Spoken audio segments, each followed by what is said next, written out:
Hello and welcome to Civil War Weekly, the podcast that answers the question, what happened this week in the American Civil War?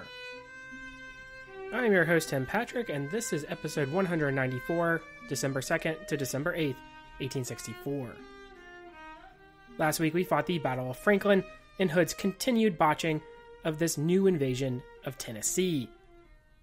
The Confederates suffered heavy casualties, especially amongst the officer corps. This week, we are going to take a break from the main narrative and cover two things. I feel like maybe it is time to get back into the season and read some first-hand accounts of Christmas 1864. We did a similar episode last year, but I want to just read a few more and compare how things are changing as we get toward the end of the war. First, though, let's talk a little bit about Salmon Chase. Before we get into that, though, let's talk about some Patreon content. And of course, we've turned the page here into a new month of December. And for the final month in 2024, our Patreon episode is actually going to be all about monuments. I will give a list of my top 10 monuments that I enjoy visiting when I'm out on a battlefield. And hopefully, this is not a definitive list, right? Certainly, a lot of people can have different opinions, but these are just some of my favorites. So I have 10 that I will list off, and then I have some honorable mentions as well. So lots of different things, places to cover, right, types of monuments. And if that sounds like it was something that might interest you, there is a link to the Patreon in the show description. We do movie reviews, memoir reviews, picture slideshows of modern-day battlefields. So if any of that sounds interesting, once again, link in the show description to the Patreon. Proceeds do go toward the general upkeep of the show. They're greatly appreciated. On December 6, 1864, former Secretary of the Treasury Salmon Chase would be named Chief Justice, replacing the recently deceased Roger Taney. Now, Chase really has one big flaw, and that is that he really wants to get into a high political office. So Lincoln's nomination of Chase might seem like a surprise, as it gave the sometimes problematic cabinet member the opportunity that he actually wanted. If we recall, not too long ago, Chase had tried to replace Lincoln as the Republican Party nomination. Remember, too, there had been a kerfuffle in trying to get other cabinet members removed. He had always been on rocky terms with the president. If you recall, he was also fired. But Lincoln would wish, in his own terms, to see Chase's talent used for the country. In a conversation with an editor, he would state, "Raymond, you were brought up on a farm, were you not? Then you know what a chinfly is. My brother and I were once plowing corn on a Kentucky farm. I was driving the horse, and he was holding the plow. The horse was lazy, but on one occasion rushed across the field, so that I, with my long legs, could scarcely keep up with him. On reaching the end of the furrow, I found an enormous chinfly fastened upon him and knocked it off. My brother asked me what I did that for. I told him I didn't want the old horse spinning in that way. Why, said my brother, that's all that made him go. Now, if Mr. Chase has a presidential chinfly biting him, I'm not going to knock it off, if it will only make his department go." So an interesting way of kind of spinning this by the Abraham Lincoln is kind of saying that he can harness this kind of power that he has. He's a force to be reckoned with, right? Chase is. So he's going to try to harness that power and use it for his benefit. And it's also very fitting for Lincoln to have told a story. He was very well known for telling these anecdotes and joking with members of the government, members of cabinet, right? So he'd have these kind of stories to illustrate exactly what he meant. Very much a Lincolnism there. There would be several key cases that were presided over by Chase in his time as Chief Justice. In 1869, there was Texas v. White, in which he asserted that the Constitution provided for a permanent union composed of indestructible states, while allowing some possibility of divisibility through revolution or through consent of the states. So essentially, here we have an upholding of the union being one, right? It's what we kind of are fighting the Civil War for here. In the VZ Bank v. Finno in 1869, he upheld the banking legislation of the Civil War that imposed a 10% tax on state banknotes. And he also had an 1870 trial, Hepburn v. Griswold, which declared certain parts of the Legal Tender Acts to be unconstitutional. Now, the Legal Tender Acts, of course, were in 1862. We might have actually talked about them very briefly in an episode in the past, and they were talking about how currency was going to switch to paper, right? Switching over to paper currency here. And in this particular trial, we are actually declaring part of that unconstitutional. And in the case we have here, it is quite clear that whatever may be the operation of such an act, due process of law makes no part of it. Does it deprive any person of property? A very large proportion of the property of civilized men exists in the form of contracts. These contracts almost invariably stipulate for the payment of money. And we have already seen that contracts in the United States, prior to the act under consideration for the payment of money, were contracts to pay the sum specified in gold and silver coin. We are obliged to conclude that an act making mere promises to pay dollars, illegal tender, and payment of debts previously contracted is not a means appropriate, plainly adapted, really calculated to carry into effect any express power vested in Congress, that such an act is inconsistent with the spirit of the Constitution, and that it is prohibited by the Constitution. So essentially, right, it might sound sort of ridiculous that you can now pay these previous contracts that were supposed to be for gold and silver with your paper currency. It's probably a wild concept for us, but obviously we're still a young country at this point. We're still a young country now, right? But we're still figuring out here at this point. So there is this case in which, ironically, Chase is involved in creating paper money, and he is actually voting against it here in terms of this Supreme Court decision. Chase is going to preside over Jefferson Davis's treason trial, which required 2 judges, and will also preside over Andrew Johnson's impeachment trial. Both of these events are on our horizon, a little closer now that we are almost out of 1864, so we will save those for a later date. Chase, unfortunately, is going to die of a stroke in 1873. So as mentioned, we will be discussing Christmas and the Civil War, and while we might have talked about what Christmas celebrations looked like and the traditions of the holidays in the United States back in the 1860s, I think arguably the more interesting parts of that episode would be to hear the different experiences of the soldiers and civilians themselves. As a result, I do want us to get into the spirit of the holiday season by jumping back into a few.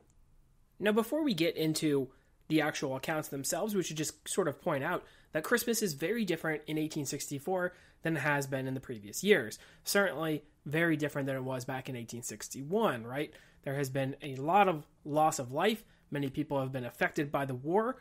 And in terms of maybe even the South, Christmas is not going to be as grandeur a thing as it probably would have been pre-war. And that's because supplies are running low. There's some pretty famous accounts, actually, of Jefferson Davis's wife trying to make Christmas still a happy thing, but it's hard to do so in Richmond. The city is under siege.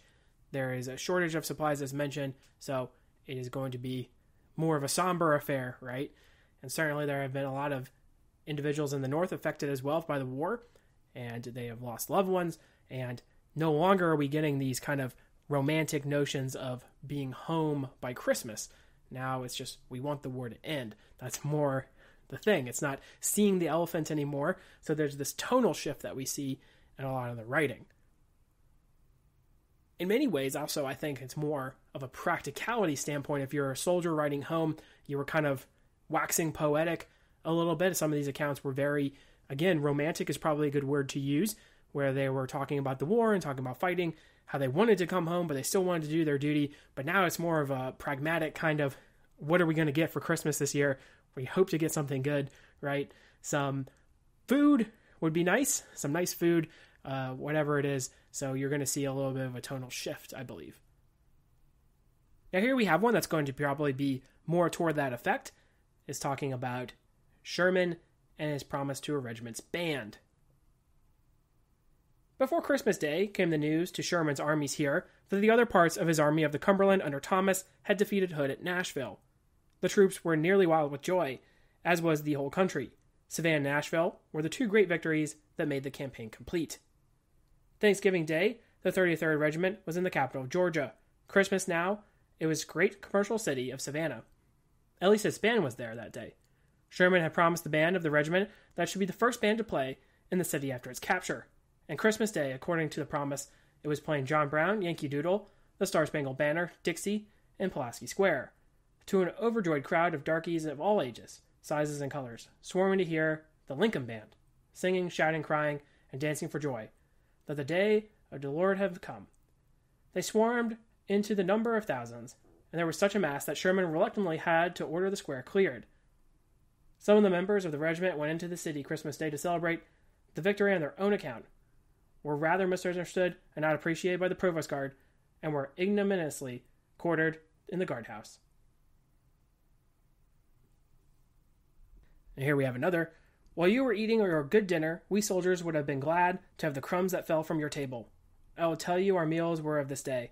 Breakfast, rice and beef. Dinner, rice. Supper, beef and rice. Rice is our favorite dish now. So very different, right? Two very different accounts here, both talking about Christmas and what that entailed here in Savannah. Now, first, we do need to talk about how, spoiler alert, actually, Thomas is going to have a big victory. It's probably one of the most complete victories of the Civil War at Nashville, if not the most complete victory over Hood's army. So that essentially eliminates any kind of threat that the Army of Tennessee, destroys the Army of Tennessee, really eliminates any threat that's going to happen there. And so with the capture of Savannah now, we have seemingly this complete victory of these armies in what the sub-theater, Western theater, shall we say, over the Confederates. Now, something else that we did talk about when we went over Sherman's march, two things to point out, really. First is that there was a large amount of individuals who were formerly enslaved that were following the army to safety, and there is a little bit of an unfortunate incident at Ebenezer Creek that allows Wheeler's cavalry to come up in behind on these refugees, and the Union troops are going to be more concerned with their operations and trying to get across the river and destroy the crossing so that the Confederates cannot follow. But there is going to be more of a view by these Western soldiers. A lot of them are not going to be, shall we say, the most PC in terms of modern culture toward formerly enslaved individuals, but a lot of them are going to have their perceptions checked a little bit as they get into Georgia. And then Georgia proper is really, for the first time, besides Mississippi, you're getting into a untouched by war state where slavery was legal, and very much in terms of the economy, very necessary for your pre-war South. So they're really seeing it for the first time. A lot of these are replacement soldiers as well, so maybe they weren't even at Vicksburg. Maybe they didn't go through Mississippi, participate in, say, the Meridian campaign, for instance, so they didn't see it firsthand. They're getting a little bit of a perception change here as they go into Georgia, through Georgia, all the way to Savannah. Now, we do have this great account of the band playing, and certainly there's a lot of things to celebrate if you didn't like the Confederacy, right? So there's a lot of individuals who are going to be very happy with that. And then you have kind of the flip side, the soldier who is writing that all he's eating is rice. And we mentioned, and when we talked about the March to the Sea, that it wasn't necessarily a foregone conclusion that Sherman's army was going to be well supplied. He has to have the capture of Fort McAllister. Now, luckily, there was not very big of a garrison there, and he has to be able to open up his lines of supply when he gets to the coast. And that's why Hood removing his army from Georgia and moving into Tennessee is doubly important. If he's around to kind of harass and delay Sherman, he might not make it to Savannah. Now, tactically, things would have been different on the ground, right? Sherman might not have wanted to continue his march with his supply line so strenuous and living off the country, but lack of a real field army to face him allows for Sherman's army to live off the land, and they do so successfully until they reach Savannah. Now, here we also have an account of Rice Bull, who served in the 123rd New York, and he actually does have some pretty good accounts of the war in general, including Chancellorsville, but he is talking in particular here about Savannah. The people of the North had hardly ceased their rejoicing over the real Christmas present our army had made them in the capture of Savannah, before General Sherman began preparations for the final chapter of the campaign, the march to the Carolinas. After we reached Savannah, and before we had been put on full rations, he secured and was having placed in wagons supplies for the next movement. The men of our army had a lean and hungry Christmas in Savannah, while the armies near our home in Virginia and Tennessee were having turkey dinners furnished and forwarded them by the people of the North. We at Savannah were so far away we could not be reached. We had boiled rice, Georgia, fresh beef that was left from those driven along the way with us on our march through the state, and of course coffee. I mean, personally, it doesn't sound too awfully bad, right? You're still getting some beef and some rice and coffee. Those are three things that I particularly enjoy, right? If they're prepared correctly, but obviously you're probably expecting a little bit more out of a Christmas dinner. Certainly Rice Bowl was. Now, we will get there, actually, in the next episode when we talk about Nashville, but the Confederates serving with Hood are actually going to have a tough time of things as they get to the outskirts of Nashville. And here we have an account from somebody serving in the army there. Some of my men go to the country and get some whiskey, and we have a jolly Christmas night. Have some good bread to eat. Leave camp at daylight this morning. It is raining slowly, very dark and gloomy. Had a drink of whiskey this morning to remind us of olden times, but it was not furnished by General Hood. We brought with it our own money. This is Christmas 1864. Where were we last Christmas? If we chose to go back to Arkansas Post 1862, we would find ourselves there, comfortably situated in our winter quarters. If we had counted noses then, and again today, the missing would outnumber the present. Then we were anxious to get into a fight with the Yanks, and even feared that the war would end, and we never get to see one. Now we have seen too many of them, as is evidenced by our number present today. Then we were called feather-bed soldiers. Now we are war veterans, but Yankee bullets will kill one as quick as the other. Then Hood was in command of the brigade in Virginia. Now he's in the command of the remnant of the Army of the Tennessee, after having butchered 10,000 of them around Atlanta, Georgia, and as many more in Tennessee at Franklin and Nashville, where he betrayed his whole army. He might have command a brigade, and even a division, but command the army, he is not the man. General Joe Johnson has more military sense in one day than Hood ever did or ever will have. But after all, this is Christmas, and, as the Irishman would say, a wee drop makes an old soldier forget his troubles and hardships for the present, make merry as much as in our power to do. Everyone seems to know that today is Christmas, and so to make the best of it. It is only natural, I think, that when we go through these stressful situations, when there's somebody who goes through a very traumatic situation, that there is kind of this look back on where we were before, right? So certainly there's a lot of that in this account, talking about going back to Arkansas Post, and what a nice position that probably was in 1862, right? As before Arkansas Post has been seized there. And we talked about that in a prelude to the true operations to capture Vicksburg. But we also have this point in that we talked about here in some previous accounts. I think the last time we talked about Christmas accounts, we were talking about winter quarters and how comfy it was for the men to be in winter quarters, and how removing oneself from these winter quarters and trying to go on campaign in the winter is never going to be an easy operation for a Civil War army. And certainly we have Hood's army campaigning into Tennessee here in the winter, so it's going to be tough sledding. And not only that, it's going to be tough sledding because the countryside is going to be well ravaged by war, so it's not going to be the same as we mentioned as Sherman marching through Georgia, where he's able to supply his army. Hood's not going to have that as an option, so supply will be an issue. And even more so, not to keep pointing fingers at Hood, but he does have a problem with his logistic network that he keeps trying to have PGT Beauregard solve, and Beauregard is not going to be able to do that because Hood is constantly changing his mind. There's lack of decision by him as the Army commander, and it's going to lead to his men dealing with some hardships. So we can see why it would be frustrating for this individual to be pointing at Hood and saying he's not doing a very good job. Certainly on paper, Hood has not performed well as Army commander, and if you go to Joe Johnson, we have the same kind of aura around him that we had with McClellan in the Union Army. McClellan was unwilling to really throw his men into these deadly assaults, throw their lives away, and so his men loved him for it. He has this situation at Williamsburg where he sees the devastation of a true, real battle, a Civil War battle, and he doesn't like it, right? Antietam is a little bit of an exception. He needs to be able to defeat Robert E. Lee, and he does actually turn Robert E. Lee away out of Maryland and back into Virginia, so he's successful there. Joe Johnson is very similar. He's what I would probably maybe claim is the Confederate equivalent to McClellan. He's constantly going to be shifting his forces around, and certainly we saw in the Atlanta campaign where he is constantly acting on the defensive. He has only really one real battle at Kennesaw Mountain that Sherman seemingly grows impatient. He's going to try a frontal assault on these earthworks. Doesn't go over very well.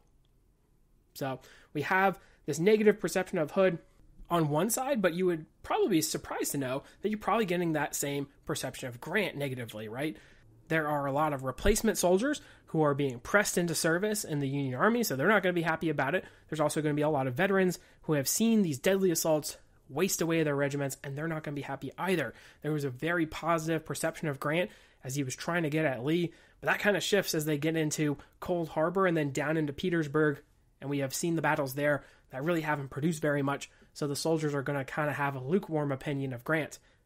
And on the flip side of that, you're looking in the Eastern Theater at Lee. There's still supreme confidence in Lee. There's a lot of writing that, despite this supply shortage, right, this problem in Richmond, there's a lot of writing of individuals who are very satisfied with the state of affairs. They think Robert E. Lee is going to save them. Grant hasn't been able to break the defenses, so they think he might give up. So there's still a lot of positivity there, despite the war really having the writing on the wall at this point. Here we have an account of a Union POW who actually not only spends time on Belle Isle, which is not the best prison camp to be in the war, but also Andersonville, which certainly is not the best prison camp to be in the Civil War. Christmas Day, and didn't hang my stocking. No matter, wouldn't have held anything in it. Last Christmas we spent on Belle Isle, little thinking a long imprisonment awaiting us. Escaped men are to ride to a forage wagon. The army is getting ready to move. Are now 24 miles from Savannah, and the rebels falling back as we press ahead. At about 9 o'clock this morning, as we sat in the forage wagon top of some corn riding in state, I saw some cavalry commanding from the front. Soon recognized Colonel Acker of the 9th Michigan Cavalry. Jumped out of the wagon and began dancing, yelling in the middle of the road, and in front of the troop. Colonel Acker said, "Get out of the road, you lunatic." Soon made myself known. I was like one arisen from the dead. Major Brockway said, "Ransom, you want to start for home. We don't know you. You are dead." No such man as Ransom on the rolls for 10 months. All remember me and are rejoiced to see me back again. Lieutenant Colonel Way, Surgeon Adjutant, Sergeant Major, all shake hands with me. My company A was in the rear of the column, and I stood by the road as they moved along, hailing those I recognized. In every case, had to tell them who I was, and then would go up and shake hands with them at the risk of getting stepped on by the horses. Pretty soon company A appeared, and wasn't they surprised to see me. The whole company were raised in Jackson, Michigan, my home. I have been regarded as dead for nearly a year. Could hardly believe it was myself that appeared to them. So there we go. We have an account of a POW who's actually liberated here, and he was talking about how this happens, again, in the Savannah area around Christmas time, when he had spent the previous on Belle Isle.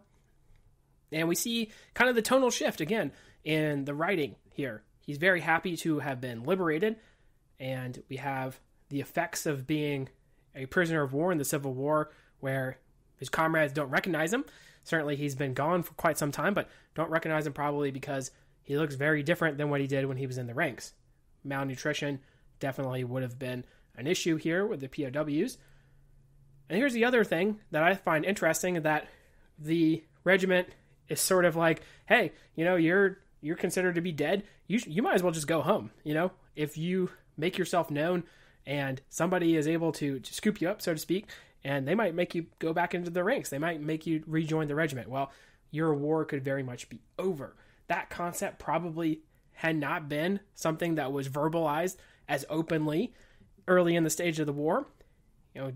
Victorian systems of honor and whatnot, Ransom probably would have had to rejoin the ranks. But at this point in the war, everyone's saying, hey, you might as well just get out of it. So very different of a take, probably beginning toward now we're at the end. Here we have General Gordon, and he's actually reporting about what's going on at Christmas. Christmas came while we were fighting famine within and Grant without our lines. The Southern people from earliest history had observed Christmas as the great holiday season of the year.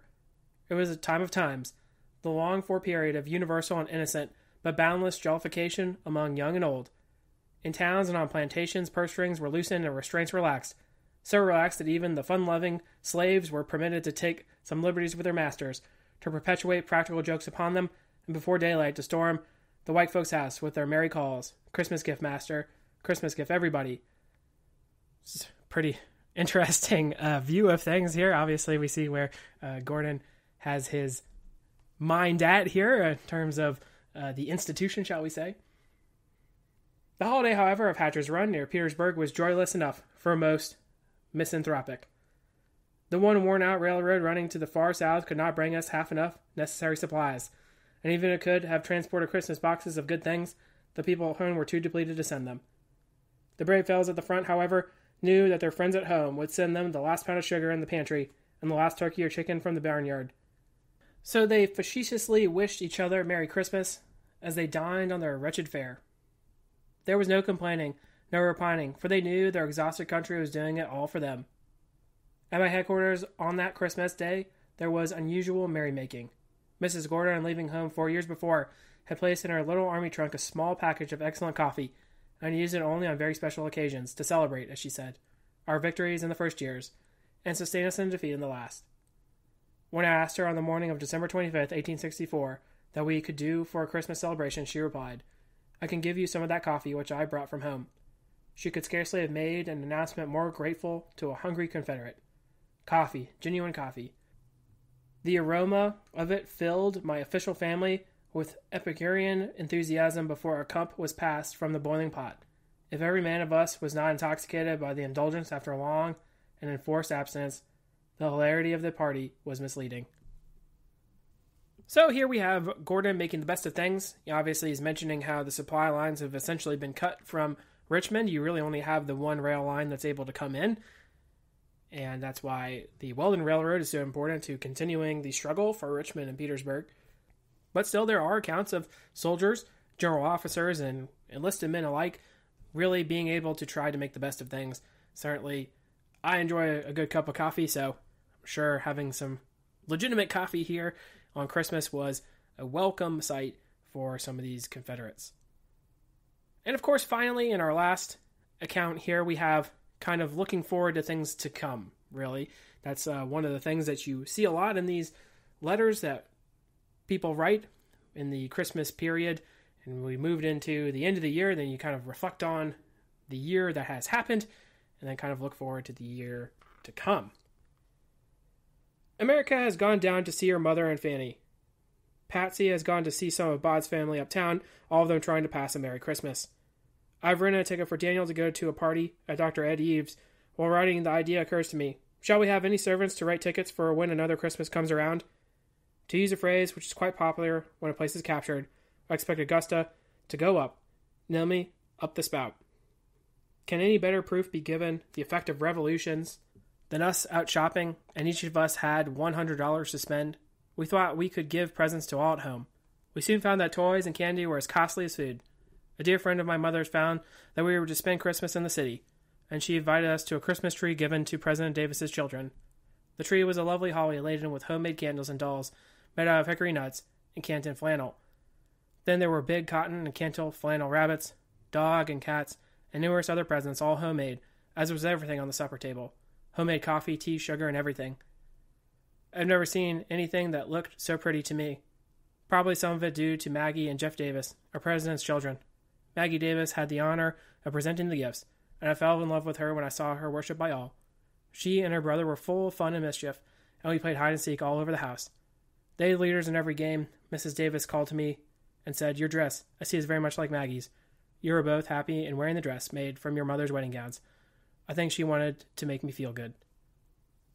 So obviously there's what's going to happen to the city, right? What's going to happen as we get occupied here, or is obviously from a southern perspective, is there going to be a brutal occupation like there has been in some other places around the South? Certainly there was destruction laid by Sherman's army especially, right? Talked about that. But then we also have the continuing of trying to make sure the spirits are high, and certainly that's really all that can be asked for here in the South as we get into these latter stages of, again, a very different shift in the tone last episode to this episode as we talked about Christmas. So let's go ahead and break it right there. This week we paused a bit and mentioned Salmon Chase as the new Chief Justice. Chase has been our story since all the way back in the beginning, so this is a nice update on him. We also mentioned how Christmas and the holidays have been changing a bit since the earlier days of war, case in point being the first-hand accounts we have read here today. Next week, we have part 2 in the undoing of the Confederacy in the subtheater of the war. We're going to talk about the Battle of Nashville. If you like what you hear, please make sure to leave a review. Posted in the description should be a link to the Patreon as well as website. Support for the general upkeep of the show is greatly appreciated. Feedback's always welcome. Questions, comments, concerns, the email is cwweeklypod@gmail.com. Thank you so much for listening and have a great week.